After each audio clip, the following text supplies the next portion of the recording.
Hey flower folks, welcome to Sheer Inspirations. My name is Sheer and I'm a botanist and a horticulturist, founder of Sheer Inspirations, located in Southern California, High Desert Zone 8B 9A borderline. In this video, we are going to be discussing Gladiolus Companion Planting Guide, along with harvesting and vase life tips. This plant is a perennial from zone 8 and beyond, and you can leave the bulbs in the ground and it will return year after year. If you are in zone 7, you will need to provide it heavy mulch to protect it.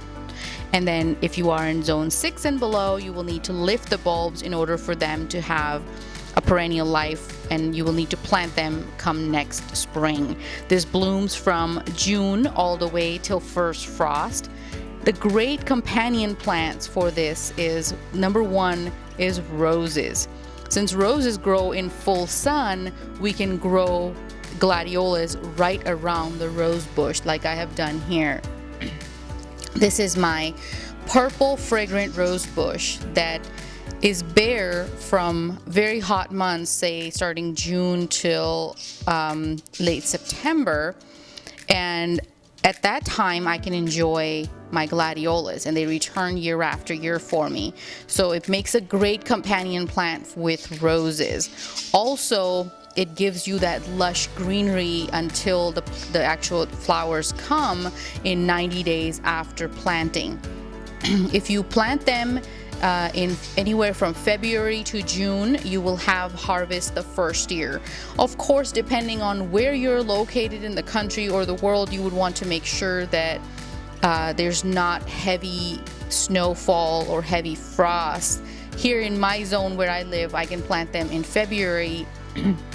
And even though there's light frost, the bulbs continue to grow and have no problems. This is what the flower looks like right before it is ready to give me that tall stalk. This is the bud. And it's still 10 days out from actually opening up and showing color. Vase life of this is anywhere from 7 to 10 days. 10 days if you harvest it as soon as it starts to show color. It goes from bulb to flower in 90 days, sometimes less. I have noticed that some of the flowers, some of the bulbs actually started flowering in 70 to 80 days and were ready to be harvested. This is a great plant to grow if you are in a small area. I grow on only 1,500 square foot of space, so I need to utilize the maximum amount of space as much as I can. So I tuck these bulbs in with my roses along with my my spring bulbs. So what happens is when you are done with your daffodils and your irises and your tulips, the gladiolus will then come up. So you can layer plant the spring bulbs first in fall, and come spring you can plant the gladiolus anywhere from February to June. As for multiplying, it multiplies very, very slowly, so it can be planted in clusters together. This is the bed that I have the daffodils in earlier in the season, and then when the daffodils die down, the gladiolus start to come up. As you see here, instead of just being bare, it is now lush with green growth of the gladiolus that are going to continue to flower until first frost. And since these plants do not multiply so fast, they can be packed in very tight spaces close together. So in a 1 foot by 1 foot area, you can actually fit in about 50 bulbs. That's what I have done here. I have about 300 plus bulbs in this small space of garden, plus they already have other things that grow at different times of the years. The common name of this plant is also sword lily because of the tall, spiky like flower. It comes in all sorts of colors, multicolors. It does not have a fragrance. Hummingbirds love it. Here is a clip from back in January where I'm taking you to show you what it looked like back then. So here I have the hyacinths, the daffodils, the irises, the tulips, and all sorts of perennials that do their thing early on in the spring. And then later on, as time progresses, come June till November, they continue to flower. The gladiolus take over. And right here is what you see, all of the daffodils. So when you see this bed at this time of the year in January, you would never guess that there are also gladiolus in here. The best way I have learned is to plant daffodils first, since they need to be much deeper, 4 inches deeper, and you need to plant gladiolus a little bit shallow. About 1 to 2 inches. Plant gladiolus at different heights, some at 1 inch, some at 2 inches. If you are in zone 8 and beyond and you want to have them succession flower for you, that way they will not flower all at once. If you plant them all at the same depth, they will come up all at the same time. You don't want that. Here's another clip from May of 2020, and this is what the garden looked like back then before the gladiolus came. So you notice that it changes colors and it changes perennials as time progresses. And the reason why I'm showing you all of this is so you can get the idea of how you can tuck these gladiolus bulbs in different spots regardless of what else you have growing in the garden, because everything has its own growing season. What you don't want to do is plant things that are blooming at the same time, so they will then be fighting for nutrition.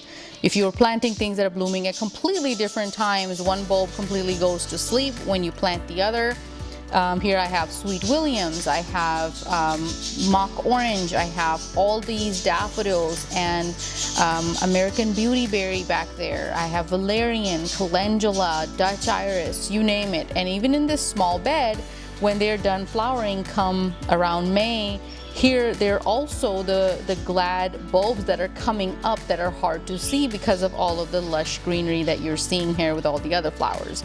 So the goal here is to design the garden, the cut flower garden, especially in small spaces, in a way that you can maximize on space. If I didn't have the glads planted, I would just be sitting on bare space right now, and I wouldn't have much because all of these would die down and I would have to then clean up the mess, and the ground would be just sitting there till next year.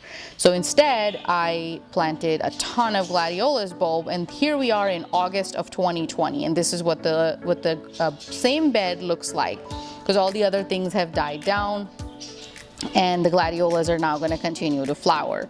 As for harvesting, the best time to harvest is right now, when you have color showing in about 3 to 4 buds and all of the buds are still closed.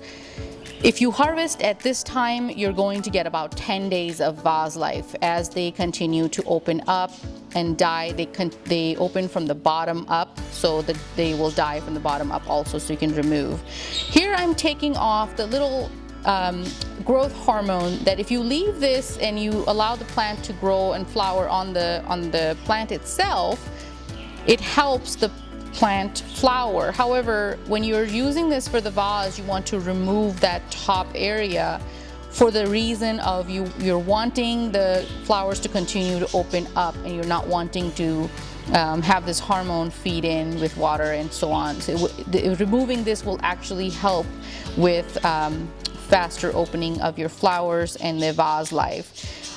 Sometimes I've seen people removing a few buds. Here I'm checking to see if I see color. If I see color, that means it's a flower, and I don't want to remove that. I only want to remove that small part of that little hormone packet that's up there. And these flowers are good to go. Leave them in water for at least 10 days and you are set with your cut flowers. This is a great perennial plant to add in your borders. If you live in high wind areas, I will warn that it does topple over, so you will need to provide it some sort of protection.